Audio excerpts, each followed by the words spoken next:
Top quality और consistent performance के लिए सिर्फ सिल्वर पंप्स। टॉप क्वालिटी और कंसिस्टेंट परफॉर्मेंस के लिए सिर्फ सिल्वर पंप्स, नाम याद रखना। कोकणातला होळी हा सण वैशिष्ट्यपूर्ण म्हणून ओळखला जातो आणि त्याच अनुषंगाने आपण सध्या आलो आहोत रत्नागिरी जवळच्या कुर्तोडे गावामध्ये। कोकणात होळी उत्सवाला वेगळी परंपरा आणि संस्कृती पाहायला मिळते आहे।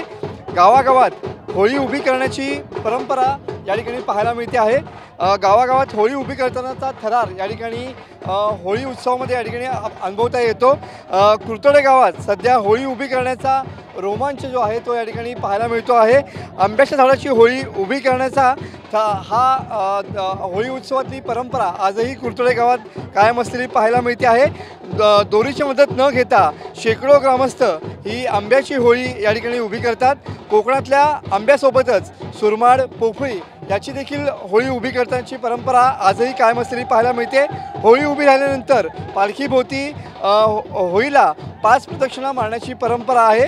कुर्तोडे गावात आंब्याच्या झाडाची होळी या ठिकाणी उभी करतायत। तुम्ही बघू शकता की या ठिकाणी आंब्याची भली मोठी ही लांब होळी आहे आणि कोकणात खास करून या होळीला होळी उत्सवामध्ये आंब्याची जी होळी आहे ती तोडली जाते आणि ती या सहाणेपर्यंत आणली जाते आणि त्यानंतर हा कुठल्याही दोरीच्या सहाय्य न घेता या ठिकाणी ही होळी उभी करण्याचा थरार आपण या ठिकाणी पाहू शकतो।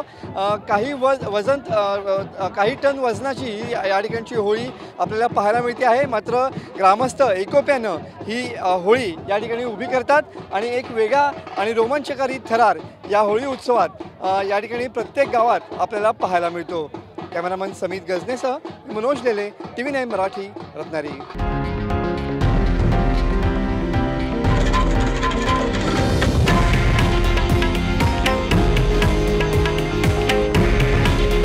हे आहे देशातील नंबर 1 न्यूज नेटवर्क आणि आपण पाहत आहात TV9 मराठी।